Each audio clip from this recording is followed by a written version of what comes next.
made some decisions, which is great. So, Board Member Carey, go ahead. Thank you, Chair. I guess there's just three issues that we have been looking at as a State Board of Education.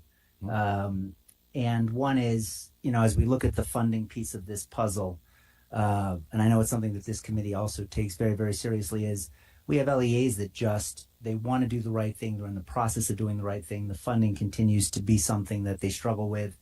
So one of the steps that we've taken as a State Board of Education is we've prioritized, at least currently, the final vote will come a little bit later, but we've prioritized asking the legislature for $100 million to address some of the funding issues that are related to the topics that we discuss here.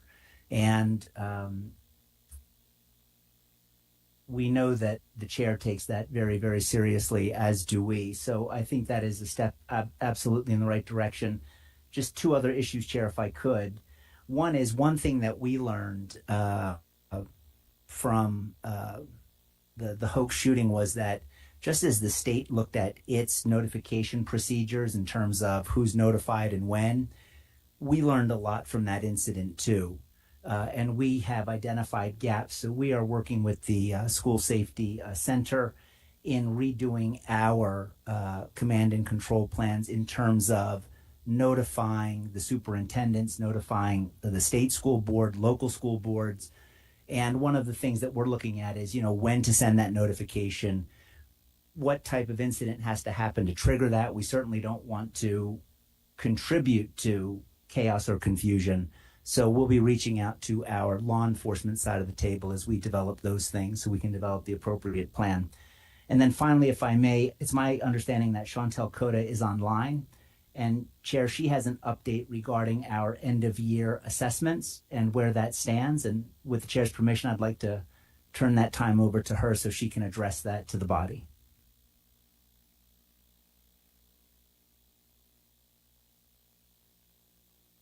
Chantel, you ready to go? I am. Thank you so much. Chantel Cota, Director of School Safety and Student Services with the Utah State Board of Education. Thank you, Board Member Carey. I agree with everything that he shared with all of you and just wanted to add one additional thing. So the school safety needs assessments are coming in. We're seeing a rise in those daily. My staff is not in today, so I don't have a count as of today. But I know that last week, at the end of last week, we were past the 100 mark. And so really happy to get those in and seeing that schools are working with their multidisciplinary teams to get those in. We've had a couple questions come in about working with their local law enforcement, which is stated in House Bill 84. So I know Chief Pennington has met with a few charter folks and I believe public school folks, as well as have we, and just making sure that they understand those requirements and working with them to revise any needs assessments that may need to be revised as per that stipulation in House Bill 84. But otherwise, the School Safety Center is seeing that those are coming in, and we are really excited, as I know many of you are, to share that report with you after that December 31st deadline. Thank you. Okay, thank you. Joe? And Chair, just those three issues, I have nothing further to add. Okay. So a couple questions there. I know we've had several conversations with the school board, the chair, and whatnot. So they've requested officially $100 million in one-time funding and ongoing funding, or no? What we've done is, Chair, what we're really waiting for is these needs assessments to come in, because we were struggling too in terms of when we did a straw poll of the board, we felt that $100 million would not be enough to cover. It's not, yeah. But we didn't, until we had these needs assessments come in, we were wondering where do we start? And so we looked at last year's submission. And we know that that's not the perfect starting point, but it was a point that I felt comfortable saying, this is based in something other than a best guess. So when these assessments come in, Director Cota is advising us literally in real time. And the board does have the option of raising that figure as this begins to crystallize. Okay. And we believe at that point in time, there could be an aspect to the ongoing funding as well. Yeah, no question, right? Because there's a lot of this that's going to require that. Okay, thank you. I appreciate that. And then we'll go ahead and move to item number 4 on the agenda, seeing no further questions. which ironically is Chantel. Chantel, are you still there? Or did you I think? am. Yes, thank you. Okay. Chantel and Chief Pennington? Yeah, I thank you, uh, Chair Wilcox. We were talking a little bit about how to best support schools, and as you know, at the State Board of Education, one of the primary things that we offer is technical assistance to schools. And so, in conversations that Chief Pennington and I have had around how do we best support schools, we've talked about a couple of different tools and ideas. And I'll actually turn it over to Chief Pennington to kind of kick us off in this conversation around what some of those items could look like and some of the feedback that he's hearing in the field. Okay. Yeah, thanks, Chantel. So essentially, the discussion has been as we start to go down this road of compliance, non-compliance, where we're at. I think the majority of LEAs have been on board on doing some of this. There's a minority of some of them that are asking, well, what happens if we don't do it? And I know in the law that passed, there obviously is the closure of a school, but I think that's a pretty extreme measure that none of us want to get to. Right. And so essentially we were talking about how do we come up with some type of tiered compliance and support plan to help them get there over a period of time.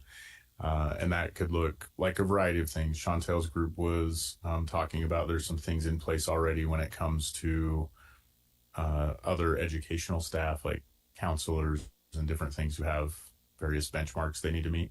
And so in regards to that, we talked about possibly having them look at a tiered support plan on what that might look like from a school safety center standpoint, just so we make sure that, one, we're doing everything we can to support the LEAs on getting all of this accomplished. Obviously, as board member Carrie mentioned, there's a funding issue that keeps coming up, but I think there's also a lot of other things that we can do to help them get there, but in turn hold them accountable to it, if that makes sense. I'm just noticing that I'm also on this agenda item, so I field a lot of those same conversations, right? How do we do this, and what does that look like? And so probably what I need to do today is just to be super clear to our LEAs, meaning our schools and charters and districts, that we fully expect compliance with the law. I mean, you shouldn't have to say that. That happens throughout government, right? We expect our agencies to, in particular, to follow the laws as they're passed. In this case, we have that one kind of the nuclear option, right? You can't open your school if you don't comply with the law, which is what we do with fire code. Like, we don't allow occupancy if you refuse to follow the fire code. And that's a lot of what this is. Like, this is basic safety and security. They're supposed to be the minimum standards for every building across the state. We're not itching. That's correct. Our kind approach to this is we understand this is a change, and none of us want to close a school. That's not the goal of any of this. We've been, I say kind about it because we've offered exemptions for everything as we ramp up, as long as, we're with real intent kind of thing, following through. And you show the state security chief that you have a plan and you're headed towards compliance, then we can get there. As long as we all understand that we're working to be there as soon as possible. The consequence of not doing that on the things that we've identified could be the worst version. And so it's not worth not having the fire alarm or not fixing the comms issue in the schools or any of the other things. So I guess I was a little surprised that I was hearing this feedback that we're just going to not comply with the law. And by the fourth time I heard it, and then Matt was hearing it, Chief Pennington was hearing it, I'm like, okay. And then Chantel brought it up and wanted to talk about it. Maybe we'd have to have some kind of an intermediary thing that isn't quite the nuclear option, but that says, no, for real, we don't get to not enforce the safety requirements or comply with them. So that's kind of where we're at, just to be very honest with the task force and those who are watching. It's a little disappointing to get that feedback that was it. We don't think you're going to close our school, so we're just not going to do any of it. Like, I'm sorry, what? So I think what the question was earlier from Chantel, and you can tell me if this is what you're looking for from the task force, is whether or not we need some kind of an authorization from us to say, to yes, please create the intermediary plan, and what you would suggest for that. On the law enforcement side, I don't want to say this is like the first time such a thing has happened. It's not. I'll just be very candid. When we started the Criminal Justice Data Project, and Chief Gwynn probably remembers this, there was similar pushback from some of our friends in law enforcement about sending in the data that was required in the law. Until we changed it, I think my first or second year back, to where it said you're not eligible for grant funding from CCJJ unless you're compliant with the law.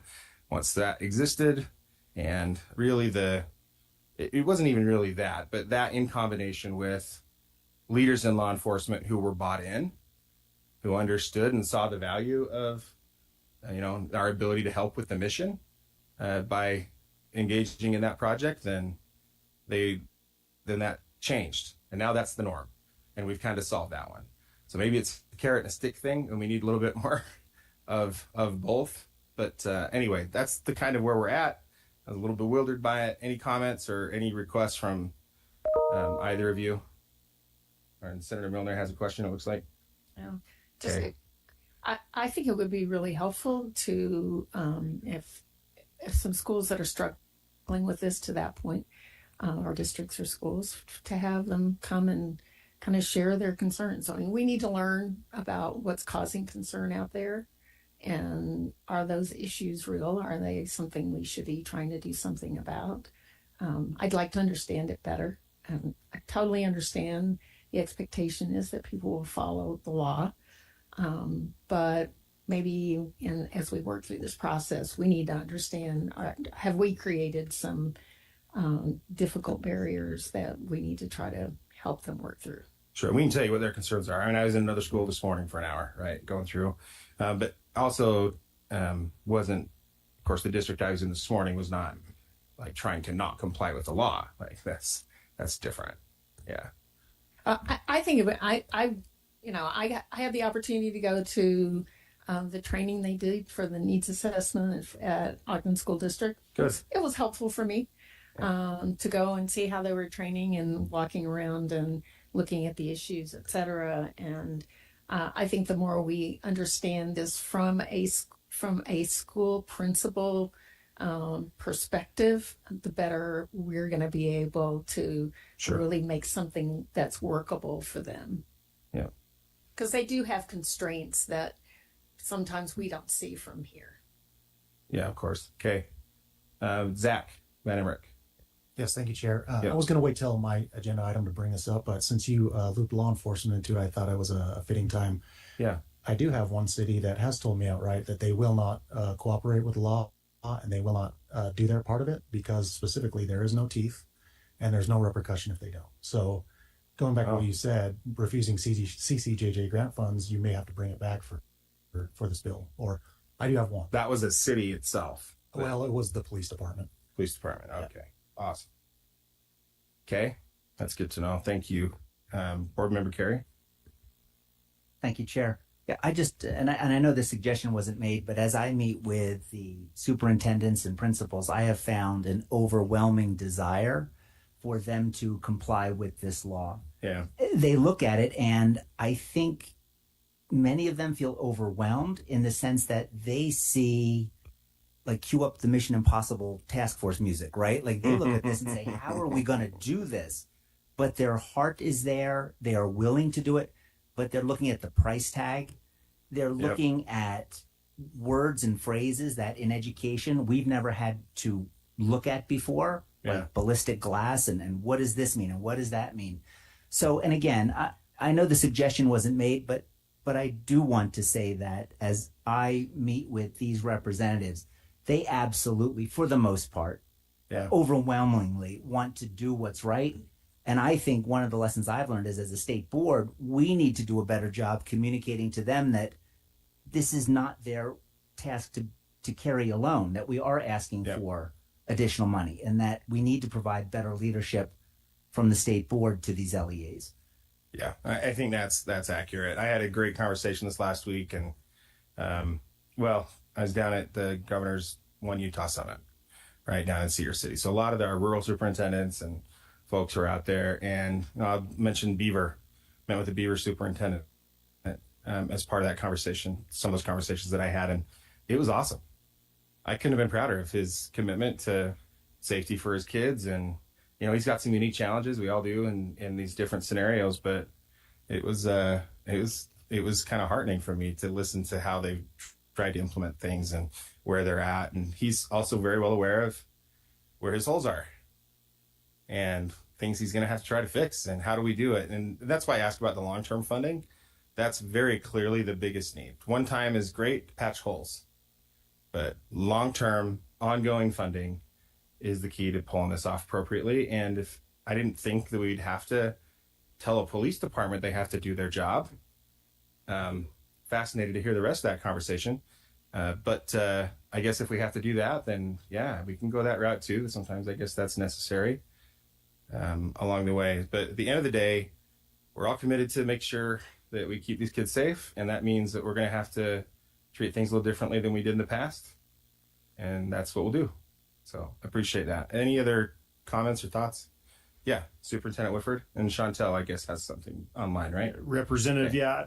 My experience in working with my colleagues, again, a vast majority have been they're positive about this in Yeah. terms of wanting to comply and wanting to make their schools more safe. I haven't actually heard of one that stated the approach that you shared with us. I haven't run into That's one. been the anomaly, and it really kind of threw me a little bit. So, Yeah. And I really believe that if you want to put teeth into this, let's get some long-term funding, Yep. and that becomes the teeth. Okay. You want the funding, you got to comply, or you have to be on track to comply through some kind of a plan that we have in place. And I think if we do that, it just takes care of itself. Yeah, that's likely the case. Thank you. Chantel has her virtual hand raised. There you go. Yes, thank you, Board Member Chair Wilcox.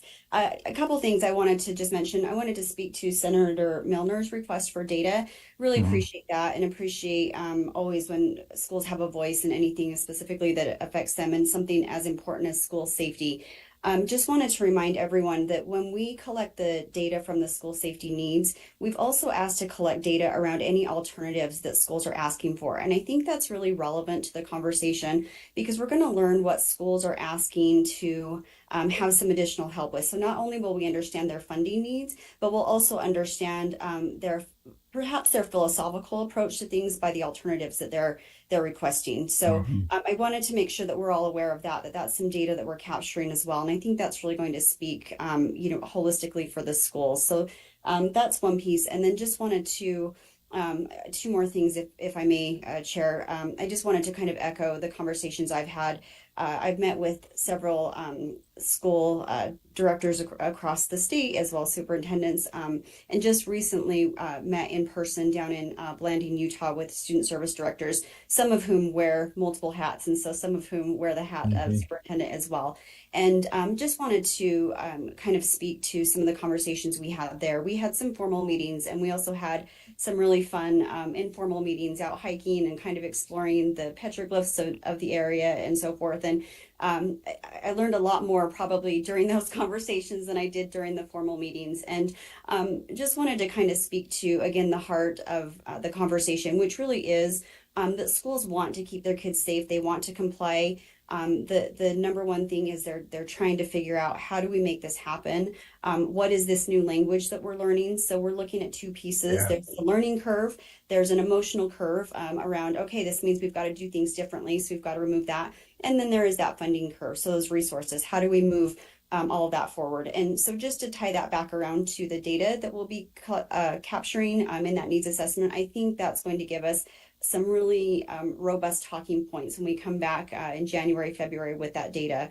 And then one final thing, if I may, Chair, I just wanted to share with everybody that at the Utah State Board of Education, We do have R277-114 in place, which is response to compliance and related issues. And so we do have a process in place to support schools who, may be within a framework. Now, to be fair, framework by definition of the board is something that has board oversight established within R277-111. But I do think this is something that we could look at because it does involve a process where there would be a team or an individual that would connect with the school and or schools or district to better understand a situation with the following results: take no further action, resolve the issue formally, or direct the superintendent to pursue some other action. And so, as we're kind of talking about how do we support schools and make sure that we're providing also a framework, just wanted to make sure everyone's aware of those two existing rules. Thank you. So do you need anything else from us, Chantel? We talked about, do you need like a vote from us or on anything, or? Well, certainly happy to take the direction. If you are seeking, the support of the School Safety Center to come up with some ideas for a framework or ways to provide kind of a plan moving forward, we're happy to do that. I don't know that a vote is necessary. I mean, I'm happy to take direction, from all of you, but I'll follow your lead on that. I don't think you need a vote either, unless it's going to help you somehow, right? If that helps you with school board or whatever, and we're happy to do that. Chief Pennington, do you have your response to that? Yeah, thanks, Mr. Chair. So first of all, thanks to Chantel and her group for all the work they're doing. Obviously, the funding is a major issue. I was talking with Senator Miller just before the meeting started about moving forward. This needs assessment will work like a rolling strategic plan for schools so we can identify gaps, needs, funding. To Superintendent Woodford's point, he was in a group I had a discussion with on setting some time parameters for a lot of this in rule. I guess the question would be this: if I would love for Chantel's group to come up with whatever this tiered approach looks like, we certainly could do it in, I guess, education or board rule, or I'm in the middle of writing all of my rule. Thank you, Jeff. Appreciate that. If I can get that soon, because it's due the end of this month, we could possibly put it into our rules on our side of things on what the compliance is going to look like as a tiered approach. So I guess it's not in the statute right now. That's what I think maybe we do need something here at the task force. We can easily level to add say, that to go forth statute. and do, right? Yeah. So I guess that would be my only point in that. Okay. Senator Owens has his virtual hand raised, I think. Yes, thank you, Mr. Chair. I appreciate just listening in. I just stepped out of the services here for a minute. I've been listening to the discussion. I represent 10 counties, so multiple school districts and mostly rural. I'm a little disappointed, actually. I just have to say, these are educators who they're the best in the world at teaching our kids. They're not building architects, and they'll do everything they're asked.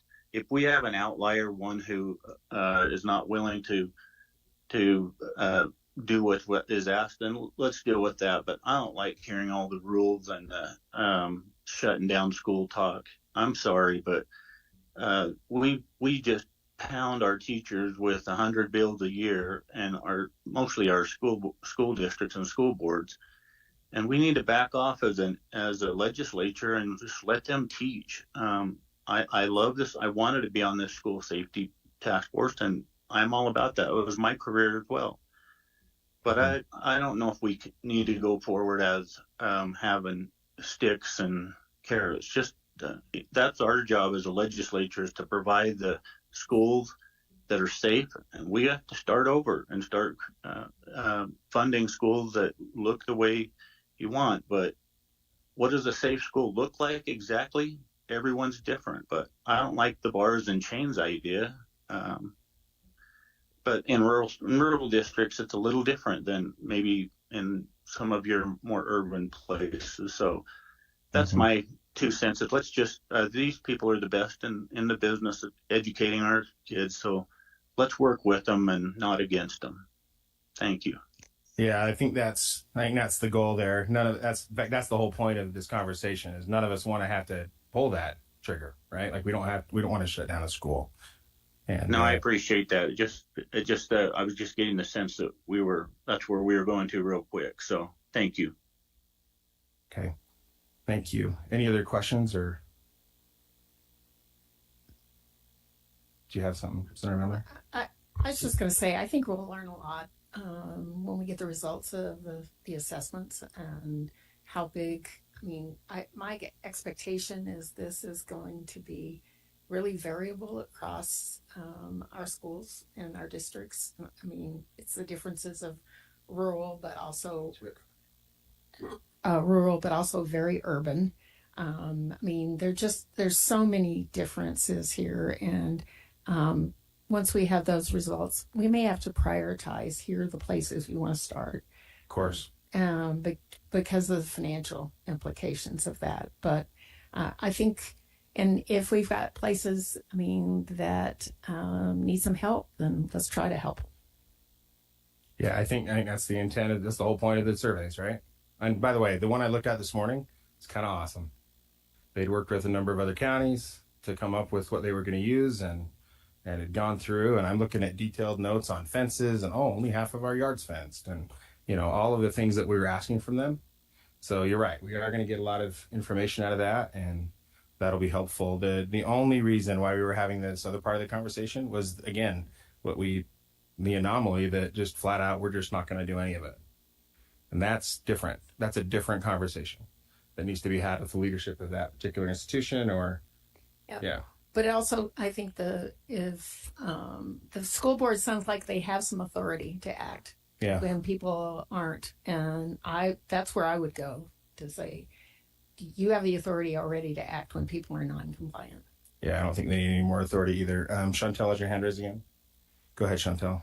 Yeah. Yes, thank you, Board Chair Wilcox. A couple things I want to consider, and certainly want to hear from Chief Pennington as well, as we've had many conversations around this. It feels a little bit like we're, kind of driving down a road and we have a blind spot because we don't have those assessments in. And I really think we're going to get so much information from that. So I wonder if we work on an opportunity during this time of being in a blind spot of, until we get that data, the School Safety Center is sure, we're happy to start looking at like what a tiered approach to supporting schools could be. And we can certainly present that. And then once we get the data, maybe we can have, I think, more directed conversations around additional, rules that might be needed. Certainly happy to follow the direction of you all and Chief Pennington. Of course, I know you've had different conversations, but I'm just wondering if timing wise, if we're at that point or if we need a little more discovery time in terms of what the best path to move forward would be. The timing is a big part of the challenge that we have, because those things aren't due till the end of December. Right. And we're going to be presenting our bill next month, at least the recommendation from the task force. And then, of course, the law enforcement committee. And then that will go, through budget discussions well before the deadline for the submissions are.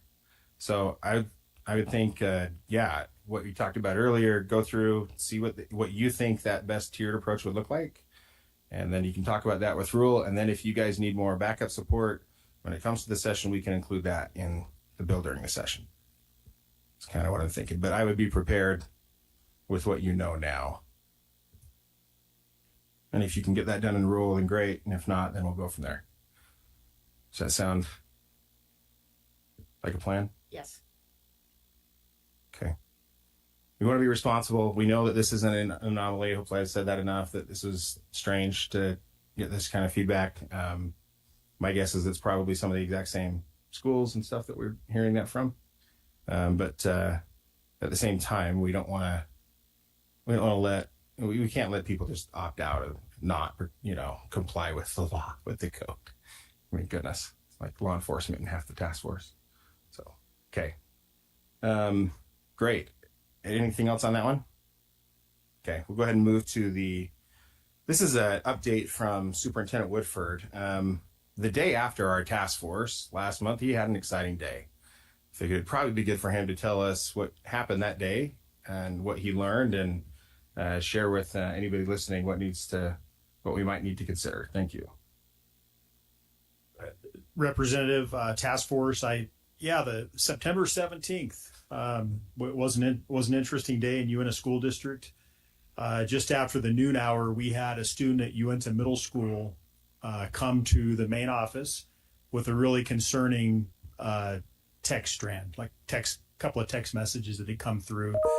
And luckily, again, over the past couple of years, we've been real fortunate to have kids feel comfortable enough to come to administration, to come to our resource officers, and to when they see something, they say something, and that's so powerful. But in this case, the student had a text message. He didn't know who the author or where it originated from. At least that's what he told us, right? At the time, we weren't certain of that, but you just have the information you have in front of you. And the nature of the text message was, kind of a little bit of back and forth. Hey, what you doing? Are you in class right now? Using some slang and so forth. And then the student that originated the text message said, "I'm coming to shoot up the school now." So in context, we didn't know really what school he was talking about, nor did we. What we did know though is there was a time frame there that was pretty immediate, and I happened to be driving past, so I was just like a minute and a half from the school. I swung in there. We immediately initiated a district-wide lockdown. Okay, again, wanting to be safe. As you know, in many cases out there with school violence, these kinds of things have come up, and in some cases they're ignored, right? And then people aren't warned. You don't go into lockdown. So we went ahead and initiated a district-wide lockdown, and I believe one of the first things we did is we contacted the state to try to get the phone number traced, right, to find out the origin of the text message. And apparently that's not a real fast process. In the meantime, one of our officers on site called back that number, and a kid answered the phone and lied to us about his first name, but gave us his last name. And so all we had is a last name, and I called my secretary immediately. She jumped on Aspire. That's our system, right, that we use, SIS system. And there were like 38 individual students with that last name. And so I narrowed it down. Even though the officer said, I think it's an elementary age kid, right? Like it sounded like a young kid.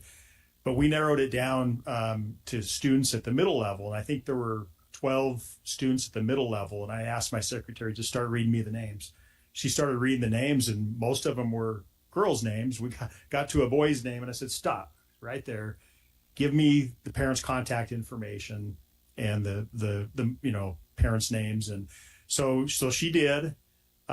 First call was to the other middle school, because that's where this particular student attended. Middle school principal said the student was absent yesterday, absent today. So then I'm thinking we might get lucky here. Called the mom, asked if there was a student by the name that was given to the officer, and she said no. I said, well, what about so-and-so who's home today, absent? And yeah, he's here. He's with me. And I said, can you please tell me his cell phone number? And she did, and it matched. So that happened pretty quick. Our lockdown was still probably about 42 minutes, I believe. So it didn't seem fast, but it actually was pretty fast. Once we had the number, officers dispatched immediately, went to the student's home, took the student into custody, and then we were able to lift the lockdown. So kind of a scare, you can imagine all the things that happened in that scenario.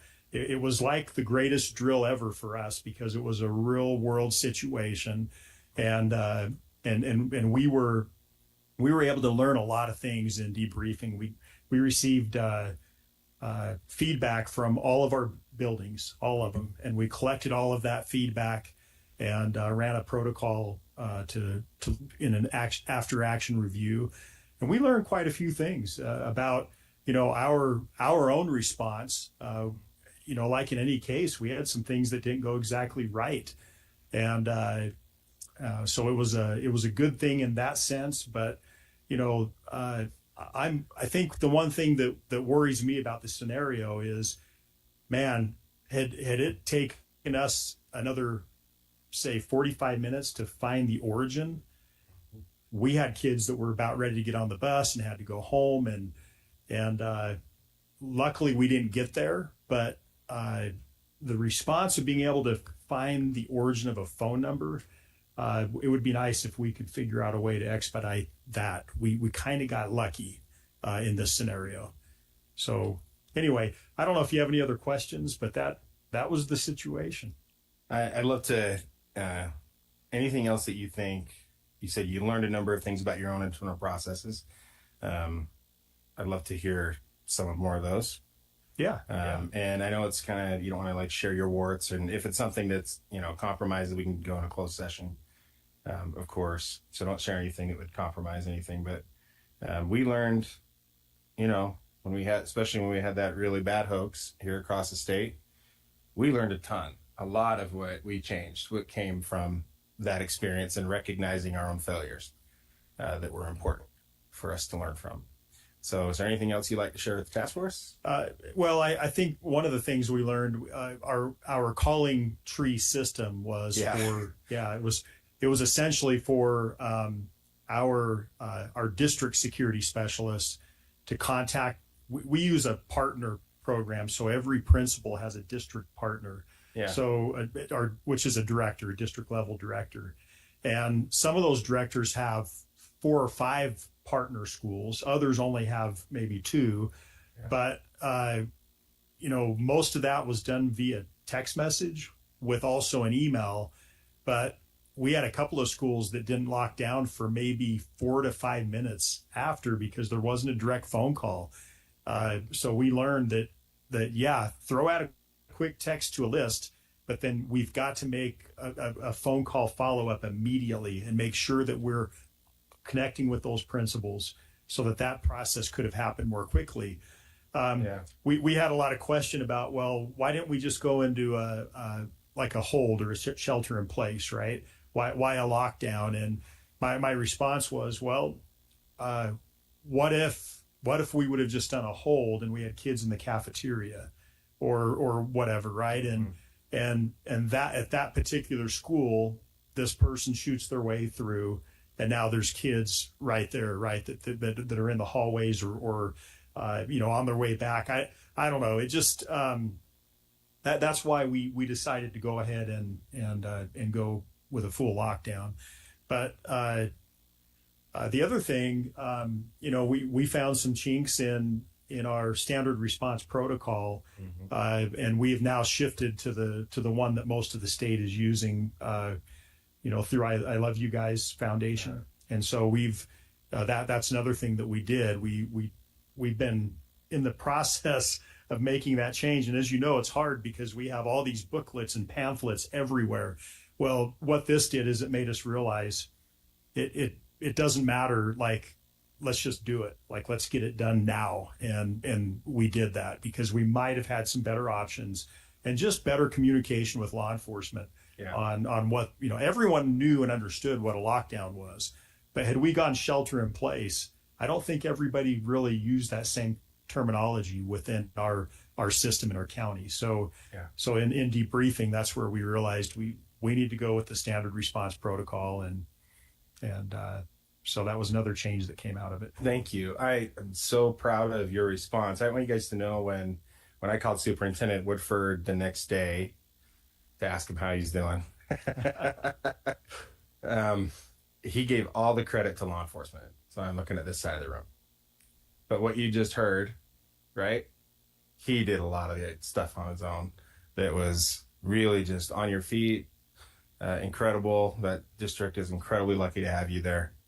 Well, thank you. And not just because you're on our task force and so we like you, but yeah, law enforcement, we have such a wonderful partnership in Uintah County, and we have 6 full-time SROs in our 11 schools, and we're hiring additional SROs. So it's just a wonderful relationship that we have with our sheriff and with our 2 city police chiefs, both Vernal and Naples City. I having that partnership goes a long ways. So, Yeah. Thank you. And then I have a Carson or Jared. Yeah. Thank you, Chair. Ooh, Yeah. that was loud.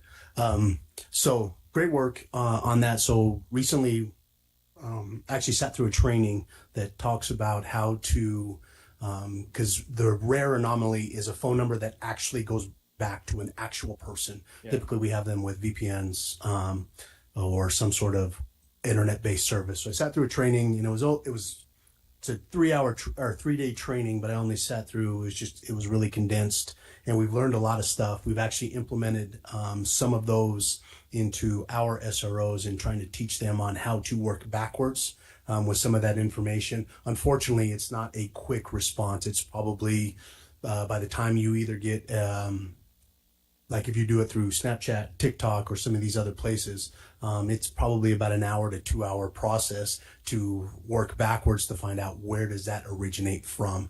A lot of times, again, we'll get the phone number that comes from overseas, but working the process will actually track it down to a location in the state. And so it's a great training that I sat through, and it's something that we've started to implement back home at our agency. And it could be beneficial of something to look at down the road for law enforcement. Cool. Yeah, we're gonna get better as we go, and we tend to, correct? Because we learn with each experience, and I can't tell you how much I appreciate. I'm sorry that happened, and also I'm super proud of the response and how you pulled it off. Right? yeah, just to note too, the student who sent the threat was Yeah. another middle school student. We have two middle schools in Vernal at the other middle school that was absent that day, and so again, I call it luck, but we did trace that back to an actual student, and we had law enforcement right on that. So. Good. But I appreciate knowing about the training, because that created some anxiety for me. Yeah. for about 35 minutes, I got to say, I mean, there was a lot of action happening, but also kind of like praying that, man, I hope something happens here. We can get this, figure this out and get kids back in classrooms. So I think the training would have maybe also been at least equally as effective as praying, right? Yeah. All right. Okay. Thank you. I don't see any further questions about that one. Thank you again, Superintendent Woodford. We'll go ahead and move to Zach, back to Van Emmerich, County Security Chief in Salt Lake County. The day before, we talked about it a little bit, but it's going to give us an update on how that one came. Yeah, so I do have the details on the Hillcrest threat.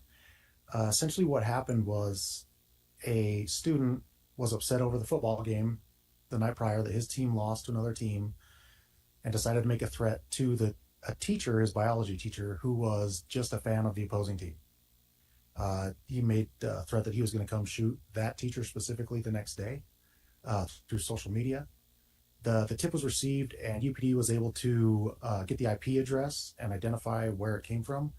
And they went and knocked and talked to that house about 5 a.m. Prior to the start of the school day. Can And you they speak brought him more there. directly into the microphone? That better? There you go. Yeah. Yep. So they went in there, got him in custody, and they took him back to, I believe, the Midville precinct and interviewed him. And the kid did admit that he did threaten to shoot that teacher specifically. And the only reason was because he was the opposing team fan. He actually liked the teacher personally and had no issues with him. So what had happened, it went to the district level. They did safe school the student, and they did file charges with juvenile court. So they are pursuing third-degree felony theft or threat charges on the student. The student did not have any access to any firearms through his family or any other known. He admitted he didn't have access to firearms.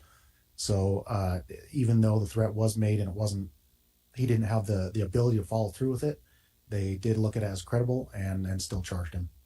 Okay. We had, that was the first one that week. We knew about that one because Representative Eilson told us about it that day when his child also was in that area.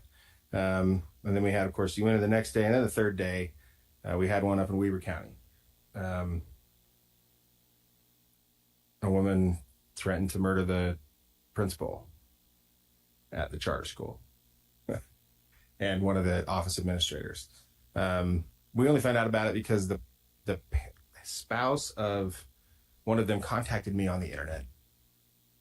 Spouse of one of the administrators. And that's how we found out that this had happened. But we were able to follow up, and I immediately called the chief, and he had a guy on it, and away we go. But, that one, I don't know if she had the ability or not. And, another state wanted her for other things. So he'd been a frequent flyer of sorts in the law enforcement world, in the corrections world. She'd been arrested the day before for breaking into another state facility. So she clearly had the ability and the propensity to follow through on things. I don't know. That was a weird week, 3 days in a row. But I don't want to diminish these things as we learn about them. I just want to make sure that we're having the conversations that we can, both with each other, with the public, with our administrators, with our schools, so we learn how to best deal with such things, and including learn from each other's mistakes, right? In this case, and we would kind of just say this part, speaking in the interest of learning, the agency that arrested her for the one didn't know about the other. And so they let her go. And then they had to go find her again. And that's really common. And there's cities next door to one another, right? And you have the person, and we don't do a great job, speaking of the Criminal Justice Data Project, we don't do a great job all the time of communicating even next door with the next agency over, even when there's an arrest. And we take them to the jail, and we're taking them to the same jail 2 days in a row. So we're going to get better at this as we try to fix those systems on the back end. I think UHP's on Tyler now, or almost on Tyler. Yes, close, super close. Mo says in the back of the room. I'm excited for that one to start sending the feed in. But there are real things like that, and we appreciate the update from you, Zach. I want to bounce a little bit. We have a question. Yeah, Chief Pennington, go ahead.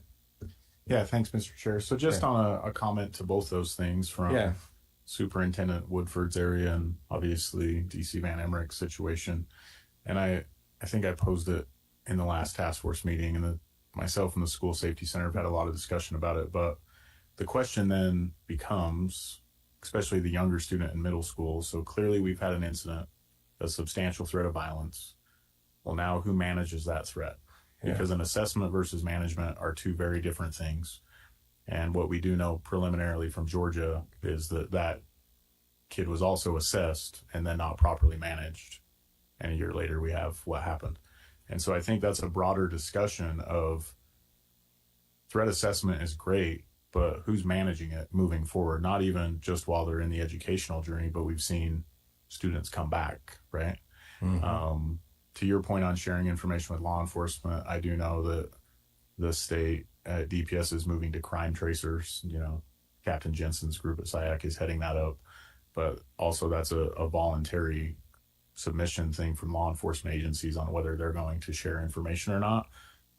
But that would allow you to run an individual and see that the day before they were arrested at the next city, even if they're on a different system, right? Yeah. So I don't know if there's an easy solution, but I do think we have to consider and think about what does the threat management look like as they enter the pathway to violence? Is there really a means? Are they staying on it? Are they off it? Have they re-entered it? Is it a substantial threat? Is it just them being a juvenile and saying silly things?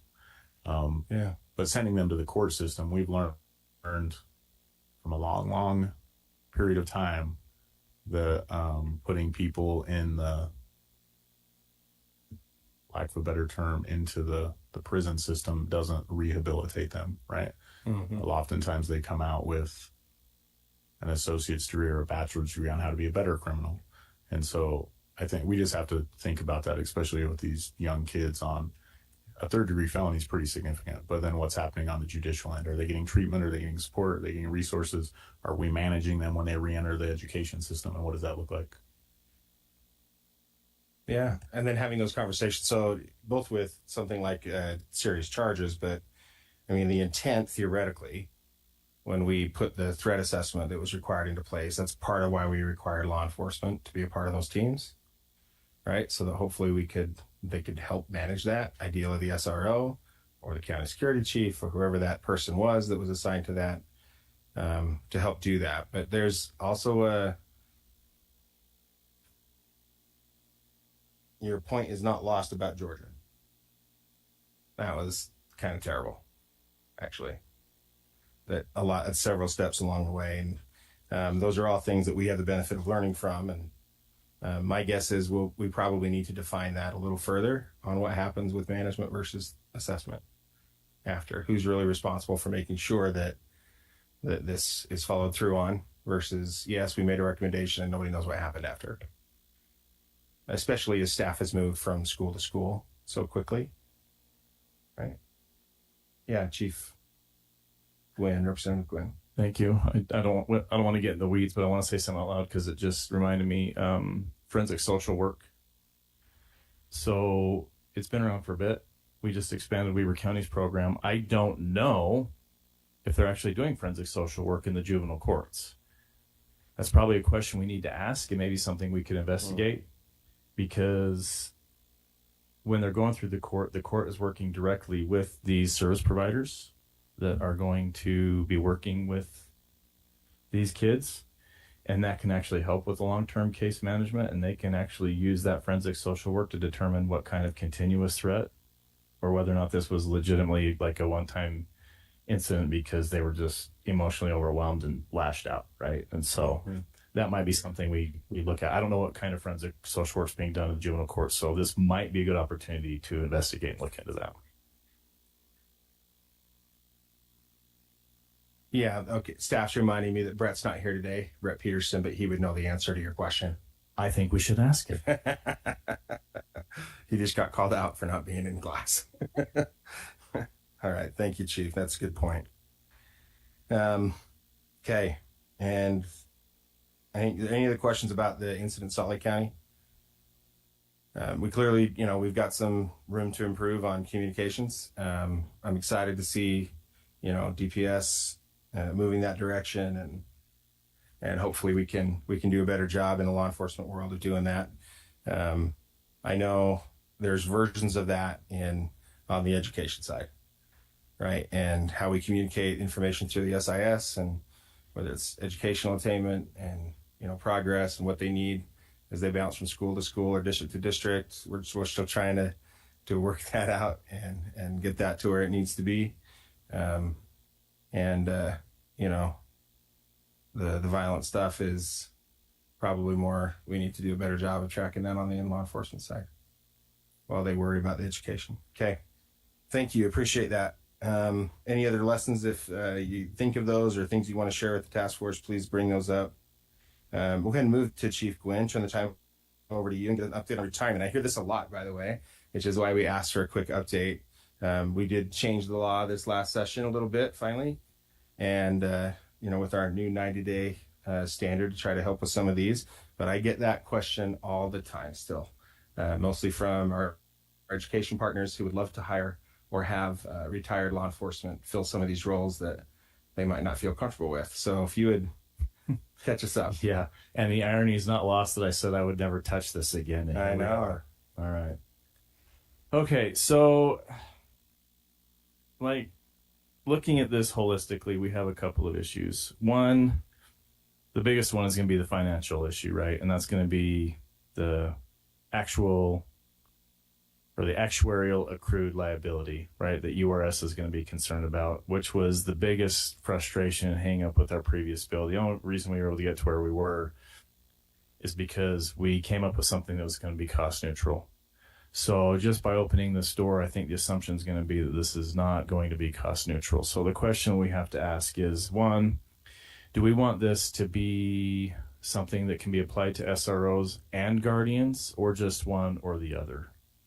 If we want it applied to SROs and guardians, then we have to make the assumption that that's going to have the biggest impact on the actuarial accrued liability. If we limit it to SROs, obviously that would be significantly smaller. Then the other problem we're going to run into is the resource problem, right? So you have agencies that are fully staffed, not many, but you do have some. And then you have some where there's no opportunity for officers to move laterally and get other experiences, whether it be investigations, whether it be as an SRO, whether it be on a task force. And so we would essentially be asking some of our agencies to create these legacy positions for SROs, and that may not suit them. So in order to get to where we want to be, we need to be asking the question. Well, we need to ask the question, where do we want to be? Like, for me, as long as we acknowledge cost is the issue, I don't think it's the issue. I think if we get too prescriptive, it may cause more problems than others. So that's really the discussion I want to have is, do we want law enforcement coming back and taking on those roles of guardians where school employees generally may not be wanting to take on that role? If we want them to come back as SROs, what kind of havoc can that cause within departments who may or may not be supportive of that? And then I guess we just go from there, right? I don't think the impact financially is going to be that big because we're not talking about a ton of positions. Yeah. However, I do think these other issues are going to be more impactful than maybe the money discussion. Yeah, thank you. So just explain to everybody what we did real quick. Okay, so what we did was we said we're having trouble keeping funded positions filled, and we're losing talent faster than we recover it. In other words, the pipeline leaving was smaller than the pipeline coming in, and we're in an environment where our biggest recruiting tool, which is officers themselves, are strongly suggesting to friends and family that they don't enter careers in law enforcement. So what we have is an unsustainable pipeline going into law enforcement. So the idea is we keep this talent and we ask them to come back to fill some of these roles after they retire, and they would be able to get their retirement, and they would also be able to collect a new salary. And the negotiation to make that happen was if they come back prior to a year, but after 90 days, they would take a hit on their pension, which was 15%. It doesn't even go into effect until July 25th of next year, so we don't even have any data to suggest whether or not it's going to work. Mm-hmm. And theoretically, it should help. Theoretically, it should help. And it took us how many years to get this far? That was 4 years. Well, no, 14 since the bill was originally passed. But so I know it sounds a little depressing hearing it the way he just said it just now, but this is kind of awesome that we made this progress. No. The reality is, 90 days is way shorter than a year. A lot. And we're losing a lot of guys who didn't necessarily want to go work for UPS, right? That we're going to take on another career, but wanted to stay in something like that. There is an opportunity, and this is played out in a lot of other states. I think I've shared with you guys before some of our sister states with parallel retirement systems. And they're able to actually retire on Friday and then come to work for the school district on Monday, and it doesn't mess with their retirement. It's kind of awesome. Eventually, I think educators would also appreciate something like that. But in the case that we're talking about here, that 90-day window is also relatively close to the gap for summer. If someone were to retire in May, they could be prepared to come back into a role in a school in August. Right? So this thing goes into effect next summer. We're going to find out, how that's going to play out and if that's going to work, whether it's a role as an SRO, which would be great, in the conditions in the places where that works, but also a role in a school that maybe is the second career as the blank coach or the, whatever they're qualified for in that environment, but also a super overqualified guardian would be great for us, for our purpose here. So that's part of why we wanted to talk about that. There are some changes we'd love to see still. I don't think there's, we're not quite there on where we want to go. And frankly, the one we just did is still we gave them a little time to implement. So it hasn't gone into effect yet, but it is circulating in the law enforcement world that we're going to have this option. I wanted him to talk about it today because I wanted education world to understand that, yes, we're looking at this. We know that we need more qualified folks, and there is a plethora of qualified, super trained people out there that we are eventually going to have an option to use. And we're looking at ways to accelerate that. Chief Pennington. Yeah, thanks, Mr. Chair, Representative, for even looking into that. I think, and I'm certainly not an actuary or even a fiduciary, but I am decent at math. And in that bill as it exists right now, there's also a pause in COLA. So when you really look at compounding interest and investment and coming back, I mean, it's almost a net loss to stay in your same area or agency. I certainly think you could see rural Utah benefit if they came to the Wasatch Front where the wages are substantially higher. It may be worth that haircut. I think you could see some negative impacts to rural Utah on recruitment and retention of law enforcement just because people aren't going to leave the Wasatch Front and go there unless they want to live in God's country, which maybe they do. I don't know. However, with that said, some of the discussions we had specific to SROs, guardians obviously is a much larger number because there's no limit on the number of them you could have in a school, right? And I think if you open that door, you could see a lot of people wanting to all of a sudden become guardians. Granted, the school districts and LEAs would have to hire them as something other than a guardian. They'd have to have another position. So maybe it's limited there. But if we just look at the scope and worst case scenario of letting SROs come back in and be exempt from the haircut and collect a full pension, you know, we have roughly 270 SROs in the state and about 1,300 physical locations of LEA or schools. So there's a known cost to that, right? Even if every school goes with an SRO and all of them are retirees, you max out at 1,300. And then as we grow and add schools, etc. Right. What we do know is that's not going to be the reality. Not everyone's going with the SRO option because it's not a possibility in a split costing model or the agency that would be providing them can't, right? However, I do think we would certainly probably double the number of SROs coming in. And that's a pretty small number to affect the URS system. Right. So I guess that's just my thoughts on that. But I do appreciate the discussion. I think anything would help as far as the solution because, as we mentioned, funding's the number one thing being brought up. The number two thing that's being brought up is how do we fulfill the Guardian program requirement? Yeah. Yeah. I mean, realistically, guys, if we could come up with a policy solution that we could go to leadership and say, this doubles the number of SROs and this is what it's going to cost us. That's tangible, right? Like it's likely enforceable and it's an easy one to make. That's a lot of what our job is as a task force is to identify what those triggers are that we can apply that will actually help us accelerate towards the mission. Superintendent Woodford. Yeah, you've heard me say this again, but I just got to keep beating this drum. I believe a matching system, if we can set aside state funds so that there's skin in the game with school districts, but state funds available to match us on our SROs, I think we double those SROs pretty quick. That's just my opinion. I don't have any data to support that, but I know in our district, if that happened, we'd put an SRO in every school. How many years have you been a superintendent? What's that? How many years have you been a superintendent? 10. Here and in Wyoming? Yes, combined. How many years in ed? No, 10 combined. So how many years in education? Let's say that in education? Your whole career? Over 30. Yeah. It's probably right. Yeah. Okay. Chief? Yeah, thanks. So good point there. I do think, to Representative Wynn's point, though, there are some additional challenges when you talk about the law enforcement agencies themselves. I can tell you, at least from my experience, having run the SRO unit for quite some time, the recruitment of young officers coming in and being SRO is very, very challenging. You know, they want to get into law enforcement to be a cop. They want to work the street. They want to be on SWAT. They want to run a dog. They want to ride a motorcycle because that's cool, right? They don't necessarily get into it to want to go to the school, but there are a lot of retirees that I think would do that.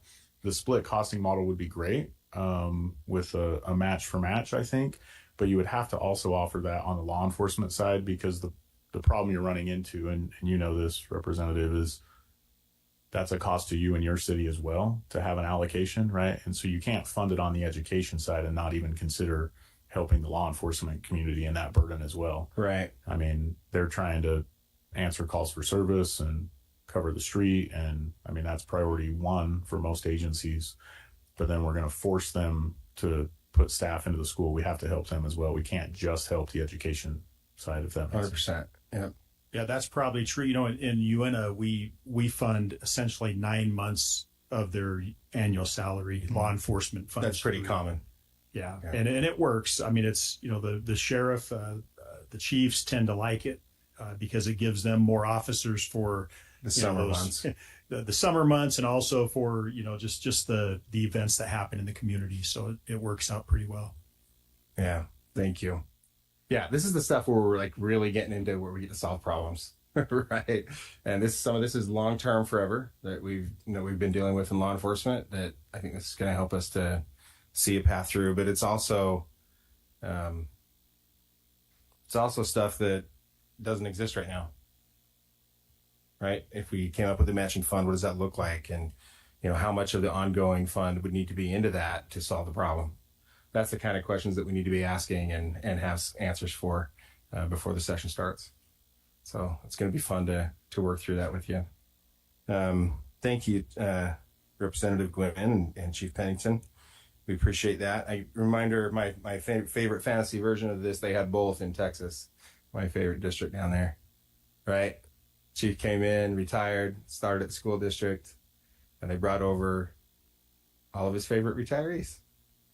And the school district paid them like they were 30-year teachers or however many years they had in law enforcement. So he had his pick. And that was his intent, was to make it the safest school district in Texas. And I believe it probably is. I couldn't get into his elementary school without my ID and getting wanted. Right. So he's on it. If I could, Mr. Chair, Yeah, go ahead. I just spent 2 days talking about You're back in DC. in DC. I just spent 2 days back in DC, and for 2 days we were looking at the problem of clearance rates in violent crimes, homicide, robbery, aggravated sexual assaults. And we were talking about it as if it was a problem. And at the end of the 2 days, I think everyone was in agreement that it was a symptom. It wasn't a problem. Like, we were focused on this problem, then the more we focused on the problem, we learned this is a symptom, right? Money and people. That's the problem. Where do we get more money? Where do we get more people? Like, if we could fix that problem, this problem would solve itself.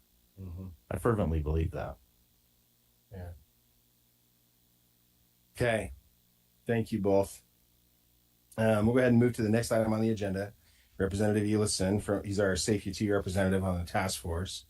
And just give him an update on where we've been, the project we're working on a little bit, and how that's going. Thank you, Representative Elison. Go ahead. Okay. Thank you, Chair Wilcox. You remember the requests that we have made of the Safe UT team are in different phases. So they are making very good progress on the first phase. The threats to life coordination with SIAC is nearly complete, and they're now in the testing phase. This involves pushing threat data to SIAC without having SIAC be able to, get into the Safe UT database for obvious, health HIPAA-related issues. But that's, that's going well. In the next few weeks, the hopefully multi-profile option will be ready to go live. That's where parents can select multiple schools if they have children in different schools. I think at the height, I had children in 3 different public schools. So Right. This is one thing that's long past due. The notification center is the last component of the first phase, and that's well underway. That's where we could push information out to parents based on the schools that they've selected in the event of, let's just say they're going to be doing a drill. They can notify parents, or if it was a real emergency.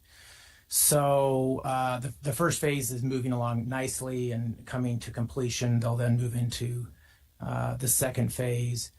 I think that it's important to note, and I did an interview recently with the media on this, is there's discussions going around about banning cell phones in schools. Districts and schools have different policies already, and there's been talk of legislation this coming session along those lines.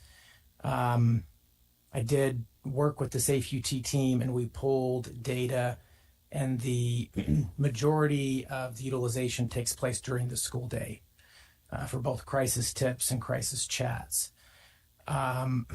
So the question has been raised that, if students do not have access to their phones and there's a threat during the day or a crisis they need to seek help for, what does that mean? And excuse me, it's going to be a nuanced conversation. A lot of I talked to a superintendent of a district that's kind of on the leading edge of this, and all students have Chromebooks, and so theoretically have access, but the interface between the Chromebook and Safe UT and their phone and Safe UT is different. That's led us to, we've started talking to the Safe UT development team about can those two be better mirrored. And so there'll be more discussions about, what those potential, they're already changing policies mean for access to students using Safe UT. So just throwing that out there is something to kind of put on the radar as it relates to Safe UT. So that's my update at this point. Thank you. We met shortly after the session with that team, and they kind of explained to them a lot of the changes we wanted to see because we have Safe UT, because we've invested in it for decades plus. How long has it been now? 14? No, almost 10 years. Oh, I thought it was already over a decade. Yeah, not quite. Okay. We've been talking about it longer. Okay. So here we are with all this investment. We have an opportunity to do that. The development team over there is awesome and have been extremely responsive. They first told me they need a year to do all these things that we've asked them to do to help get there. And they're ahead of schedule. And that's after I told them they had 10 months, not a year. So I can't say how much I appreciate their willingness to jump after it. And, if this is what we need to help keep our kids safe, then we're going to do it. That's awesome. That's kind of the opposite of what we've had sometimes. So I just, want to make sure I get that on the record, how much we appreciate that. Steve, if I just might add that they have hired additional IT programming help to help get it done in the process of doing that from a contract basis. The point I was going to make is that the first phase, all of those changes that are being made, let's just say that there was an outright ban of students had zero access to a Chromebook or their phone during school hours. The changes in the first phase still make complete sense. I think all the other changes will also.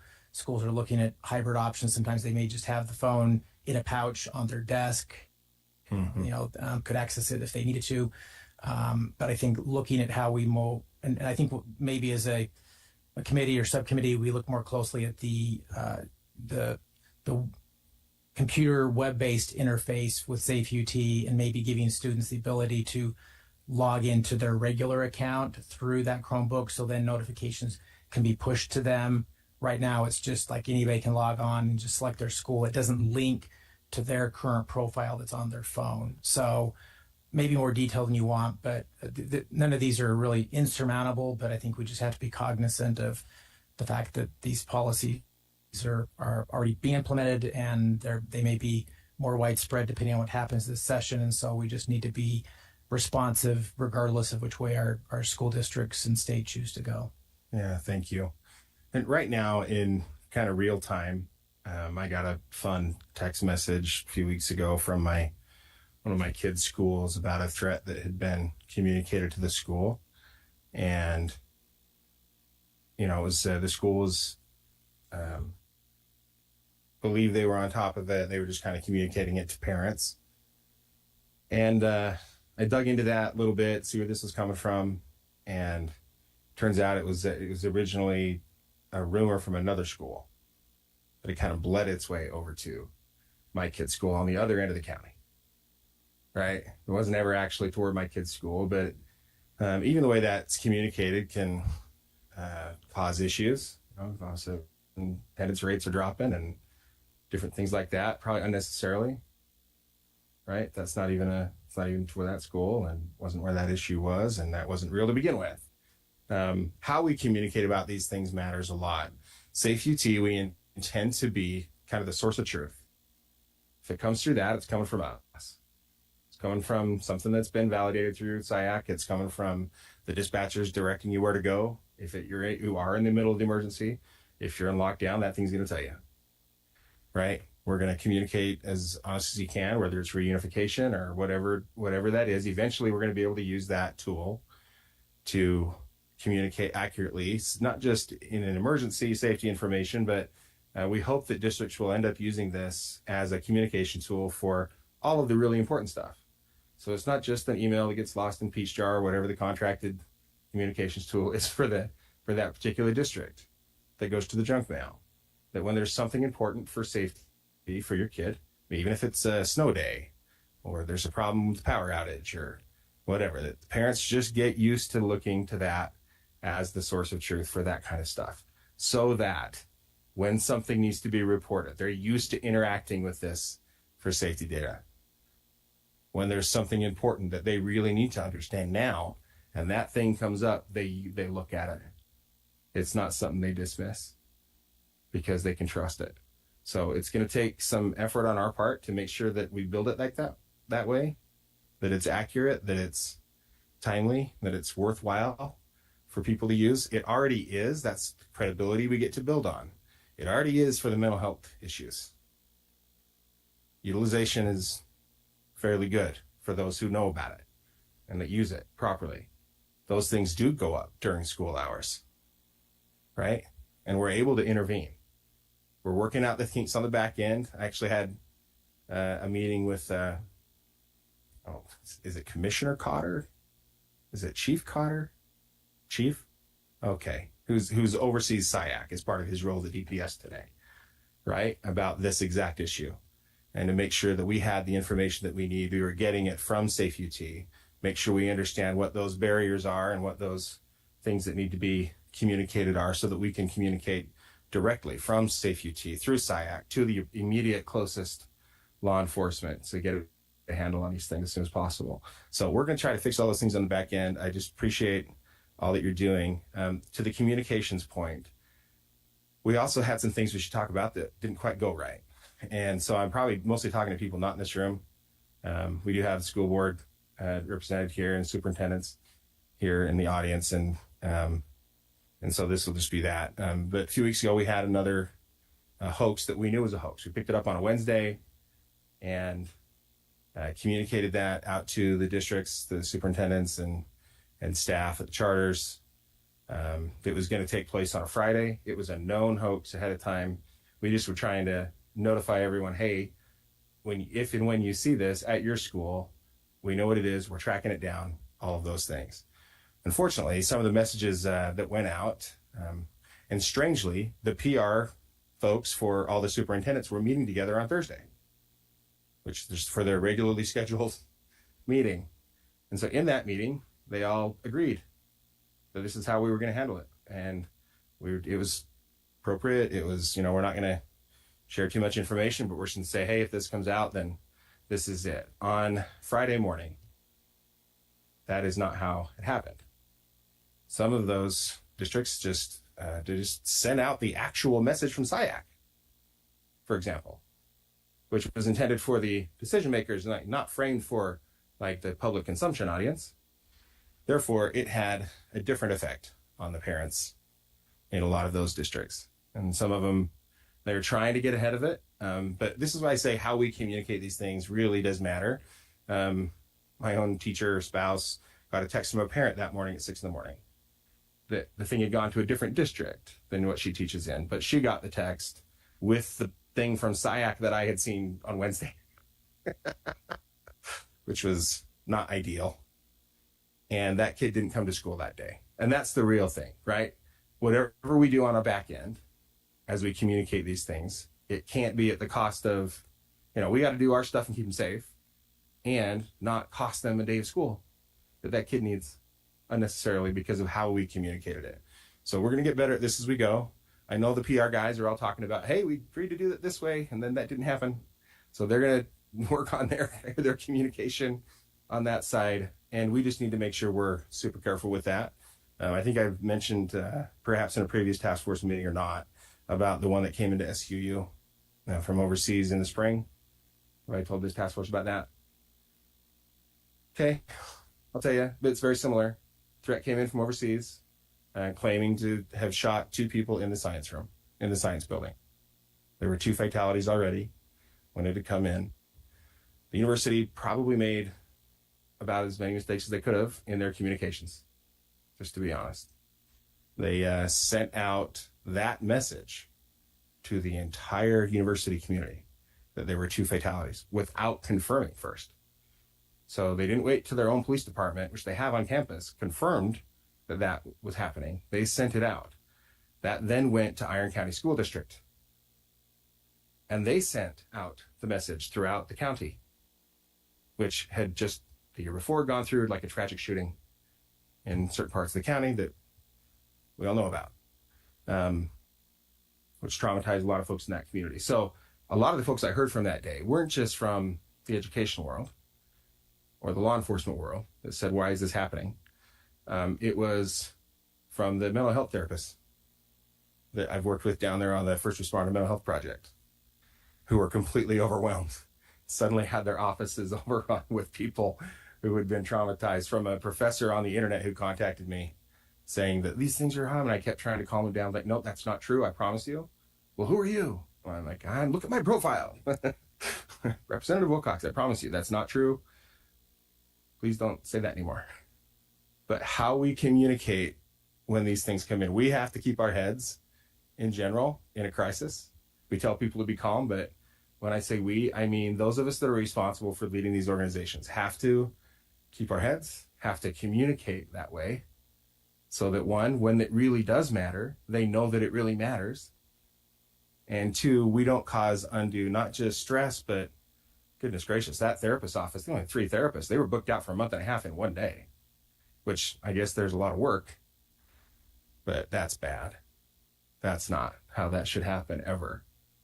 So a lot of things to learn from. And the fact that we're talking about this and that this happens often enough that we have multiple examples off the cuff is also terrible. But we need to help communicate that to our friends. And whether it's comms or whether it's the real version that we're going to try to get ahead of, the redundancy is important with Safe UT and how the school regularly communicates, so that that's there. In an emergency, it's important that we have the radios and that we make sure that the cell phones can work and not overwhelmed. And we're going to look at each of those pieces, but I wanted to tell you a little bit how that had happened. So just flag for all of us that what we need to watch out for and how we do that. And no, SIAC's going to try to be careful with how they frame it for you, so that in case that happens again. But there's also, they didn't really do anything wrong on that communication. That was more how it was communicated out to the public. So we need to be careful with that too. Chantel has their hand raised. Yes, thank you so much for the opportunity to share. Thank you for bringing that up to just the public awareness. We've had a lot of conversations with our LEAs after this communication went out. We did send some information out from USBE with that same intention, that this information was meant to inform multidisciplinary teams to work through their school safety plans to make sure that they have everything in place in the event of the hoax, or just to kind of run through, a dry run of what they would do with that. And had some conversations with folks who did end up sharing that out with the community. Some really, really good conversations around the impact that then had on the community, the absenteeism rates that were consequential of that, and so forth. So USBE School Safety Center has created a document for information sharing practices that will be published this week in the school safety newsletter. So I just wanted to turn everyone's attention to that. And it will include some sample language that schools can choose to use to share out. We understand that we want transparency when it comes to communicating these items. Also, we can't let transparency trump safety. We have to be mindful of who we're sharing the information out to and when. So it's a matter of timing as well as the type of information that goes out. And so that document will highlight some of those things, Representative Wilcox. So just wanted to make sure that you knew that that's a technical assistance piece that we identified at the School Safety Center, and we'll be putting out in the newsletter that will be published the end of this week, start of next week. Thank you. Thank you, Chantel. And similarly, we can't tell you how much we appreciate you guys jumping on these issues as they come up and working through them. We're well aware while we're building this ship that is on the ocean already, that we're all learning as we go. So none of these things today, and I probably should have started with this, but none of these things today we're talking about when we're talking about maybe mistakes that we were made or things that we might have missed should be understood to be like we're mad at you or it's a punishment. It's just we need to be honest about the things that we're missing and learn from them, and then we can improve and we can build from there. So that's ultimately everything we talk about. Everything that we work on is about that ultimate mission. And even if that's a hard conversation with us amongst ourselves, and that's what it is. And I say us on all the sides, on the education side, on law enforcement, we all have things to improve on. So I don't want anybody to feel like, and I felt a little bit bad when Senator Owens was making his comments. He thought we were trying to shut him down or kind of felt like that. That's not at all the spirit of which we were approaching this. We just want them to not have to worry about it, frankly, in education very much. That's why we're trying to keep the security stuff on the side of, frankly, the superintendents and the policymakers and primarily law enforcement that you're trained for, that we hire you for, to carry that weight. So anyway, we just genuinely appreciate all the work that's gone in, and we don't want to, call out a certain district or anything like that. We just want to help you get there so we can do that. There's a couple things that we wanted to wrap up with today. As far as the legislative updates, where we're at in the process. Obviously, we're in October, and so we're nearing the end of the interim process. And we've had a number of things that we've talked about. Jeff's and Micah have a list here of some of the recommendations that we're writing into this year's bill. And of course, we'll kind of finalize that for our next meeting in November, where we'll have a chance as a task force to discuss and vote on. But then that will go before, whether or not we vote on it, it's kind of irrelevant, but it's good. It's kind of pro forma. But that will go before the Law Enforcement and Criminal Justice Committee in November as a recommendation for the legislature in January. And of course, just like last year, it'll change between November and January because we'll learn more and we'll have a lot of data from the assessments, hopefully, right? That will help inform what that needs to look like and what we need to do. So Jeff, do you want to go through some of the things that we have lined up, or is that Micah? It just says committee staff, like whichever one of you wants to do that. Okay, Mike is going to go. Jeff looked like I called on him and he didn't know he was going to get called on. Hello, committee. Micah Wicks, I'm with Legislative Research and General Counsel. So I'll talk through a couple of these pretty high level. These have come from a few different places. Some of these are real. We do have a few changes that are pretty technical, just changing section numbers or whatever that were wrong. Some of these we have talked about as a committee. So I'll go through these real high level, and Representative Wilcox, feel free to chime in if you have anything else. So one of the big things that was brought to us was a requirement around communications equipment, particularly the repeaters. Sometimes those wouldn't actually be necessary in school. Statute currently requires them in all new school construction, and it was brought to our attention that may not always actually be required to have a BDR or in place. And so we would change the requirement that they need to, after construction is completed, that determine if a BDR is needed at that point. And if it is needed, then it would be required. Prior to occupancy. Prior to occupancy, yes. There are also some requirements around school safety and security directors. Just as a reminder, those are the individuals who work at the local education agency level. So that would be like a district, for example, would be required to have a school safety and security director, while every school is required to have the specialist. The district would be required to have the director. So that just changing a few requirements around that, specifically about guardian training for those individuals, and then specifying if those individuals need to carry. So we're working on that piece. Also updating statute to allow guardians, school safety specialists, and again, those are the each school has to have an individual who's a specialist. So updating some language to allow those individuals to be guardian. Currently that's prohibited by statute. So we'd update that language. Updating some language around building standards, specifically requiring security glass on interior windows. Statute currently says just ground level windows, so that would update it so it would be interior windows as well. Language around security cameras, allowing those to be accessible by, currently statute says they are accessible by local law enforcement agencies, but also allowing them to be accessible by PSAP. Did I get that right? My area is education, so occasionally I get the law enforcement terms wrong. Anyway, so allowing those to be, as I said, accessed by PSAP. We also had some discussion around the school safety center and adding a charter liaison to the school safety center so that individual could help work with the charter schools. Let's see, a few other changes around the needs assessment. There's been some discussion around requiring those yearly. We'll be changing the date to October 15th, I believe, or in October. Currently the October 15th. Yeah, October 15th. Currently the date is in December, and to better align with the budget cycles and how things work in schools generally, as well as allowing us to get that information earlier. So we'll make a change for that. There'll also be a change for who has primary responsibility to conduct those. Those will still be done by schools. Currently, statute requires county security chiefs to ensure that those happen.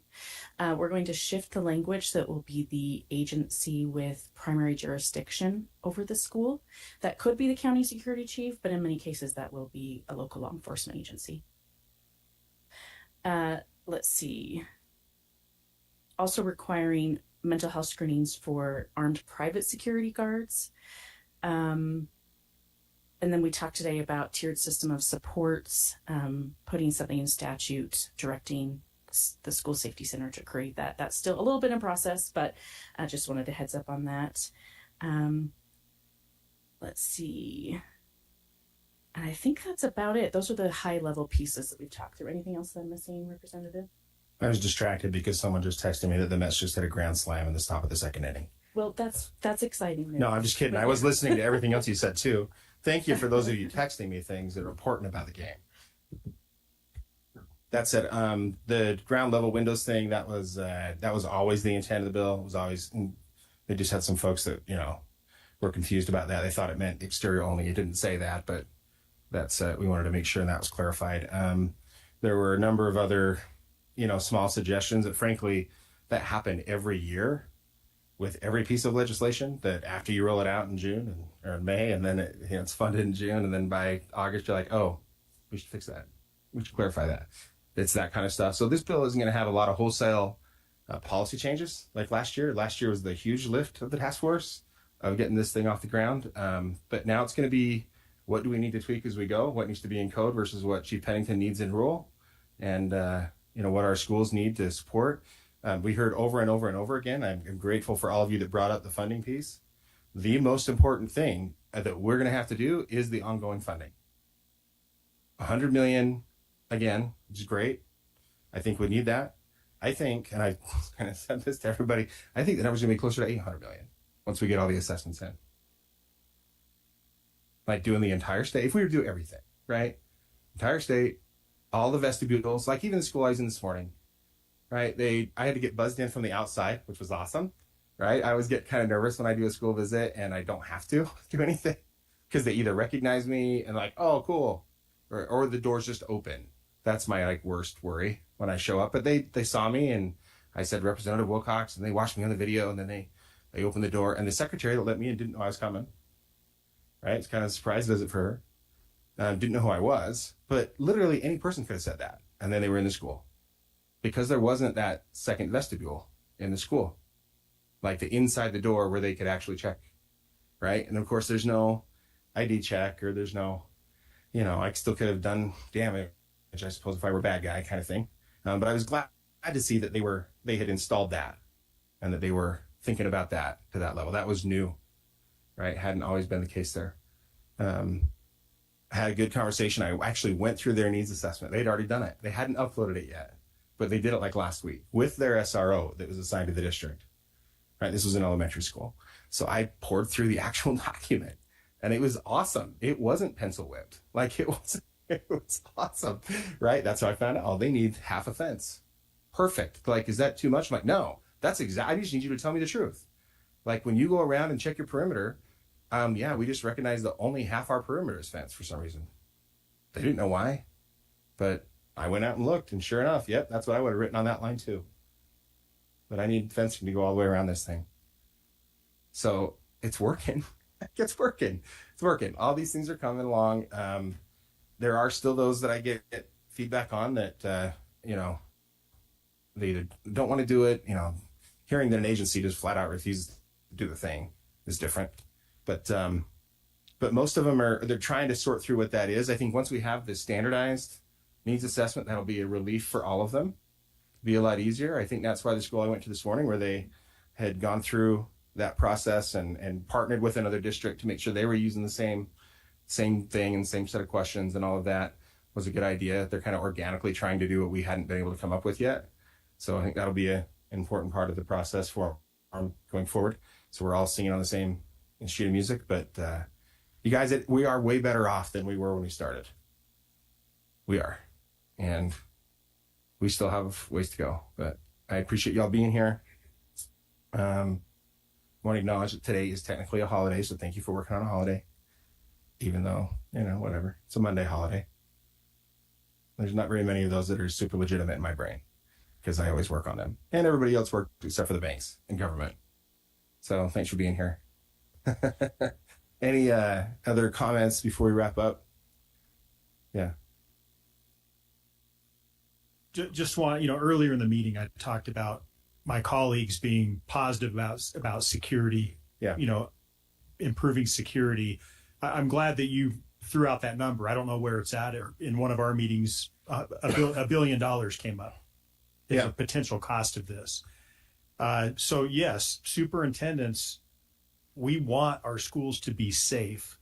The only question mark now is the feasibility with the funding. And I think that has to be the priority moving forward, Representative, is some kind of a bill that addresses the money. If we can pin that down, it doesn't have to be perfect right now, but that would go a long ways in getting, you know, action to happen statewide. And I think it will.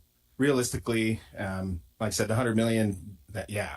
And there are enough patches that I'm sure, especially after we get the assessments in, that we'll see that, okay, and that'll be our job. Frankly, that's part of why we did this extension for 2 years, was so that this task force, once we got those in, we're going to have the job of prioritizing. We're going to have to go into a closed session and look at, okay, what's more important, the vestibule here, or this one's had 4 guns we pulled out in the last 2 weeks, right? You know, we got to probably prioritize that one. Kind of a conversation that we'll have to go through. I think it's going to be way more in the one time, number one, but then that $800 million number is the one time what I think probably really exists based on the number of schools and what we've seen so far when we've done the real assessments, right? When I say the real, like the credited, like the full assessments on a school, I think that's where we're getting to that. That in addition to the ongoing funding, which I think is probably more important in the long term because it's ongoing training. You're going to have to train them every year. We bounce around too much. Right. And that's where it's going to have to come from your ongoing sources of revenue, whether it's the WPU or some other mechanism. It's going to have to probably be a percentage of that over time. Percentage of the increase to those things over time, probably over 4 years.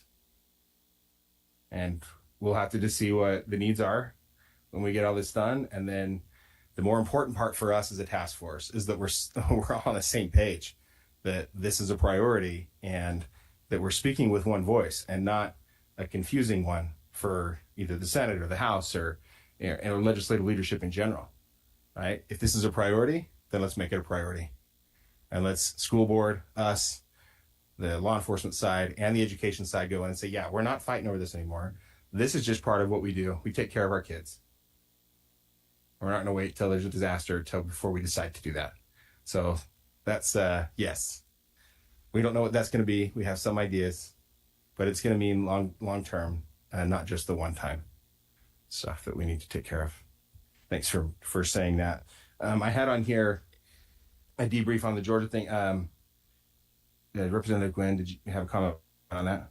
Yeah, I just want to comment first. I actually did drive to work this morning, and the parking lot was empty, so I just drove back home.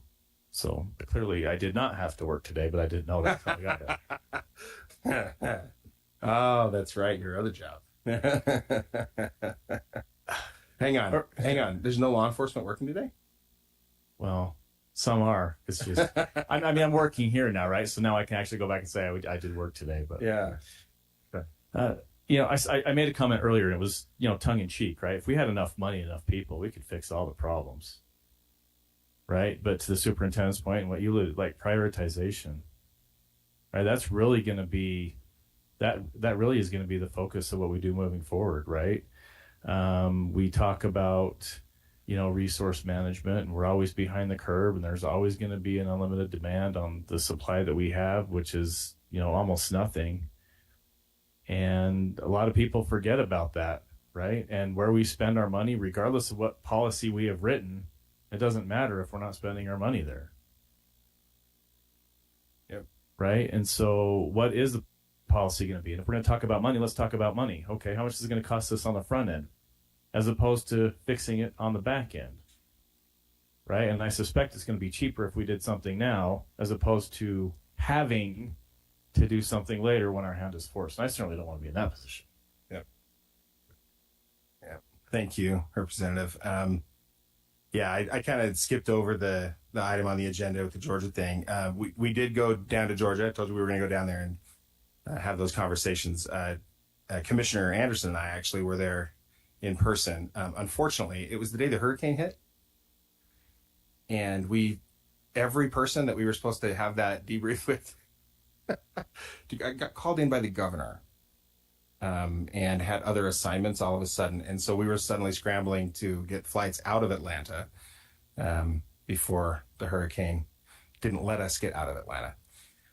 So we didn't get to go through the big debrief that we wanted to. We've had some of those virtual conversations, and as we have a few more of those, I think it might bump that to next month or send out an email to you to give you some of that. The short version of that, we talked a little bit about it last month, is that the two most important aspects of our bill, and I say most important almost facetiously, it's maybe most controversial is the right word, the things that we've taken the most flack on, right? The Alyssa's Law, the alert system, and the armed guardian aspect, both had a direct impact in that case, in ending it early.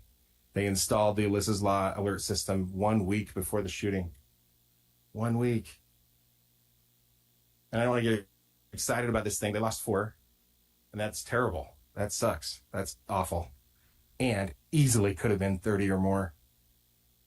The SRO ended it. The armed guardian ended it when the shooter was confronted. And as Chief Pennington referred, we've learned a lot since then about law enforcement mistakes before, about the follow-up. There was no case management, right? He had been interviewed and prompted by the FBI, and then law enforcement themselves sat down in the living room with the parents and interviewed the kid, decided that there wasn't enough to follow up on, and then dad bought him an AR, which is just unbelievable. Appropriately, dad has been charged, so everybody understands that. There are criminal consequences when you enable a murderer after a warning from the FBI and the sheriff. That's unreal that took place. But the important part for us, one of the important things, yes, we'll learn from their mistakes, hopefully. But they also did two really important things that saved a lot of lives that day, really. And the week when I was originally supposed to be there, they were just barely sending kids back to school. That was the week before we were there, and they were excited about it. They were going back half days. The disruption is real. The impact when one of these things happens, if we can't get ahead of it, then there are real consequences. So we're looking for all sorts of ways on the prevention side. We appreciate our friends at Safe UT, and we're looking at other methods right there too that we're not quite ready to roll out yet. But we're just to give you the feedback that it's largely working. So stay the course. We know what's working, and that's what we're implementing, even when it's hard. And we're going to be all right. We're going to get to where our kids are better off. If there's anything else, and go ahead and bring it up. If not, I think I'm ready for one last motion. Let's go Mets. Is that what you said? No, I was going to say motion to adjourn. Oh, it's different. Okay. Motion to adjourn. All those in favor, say aye. Aye. Aye. Any opposed? We are adjourned. All right. Thank you. She's never been excited for the Mets, but she is right.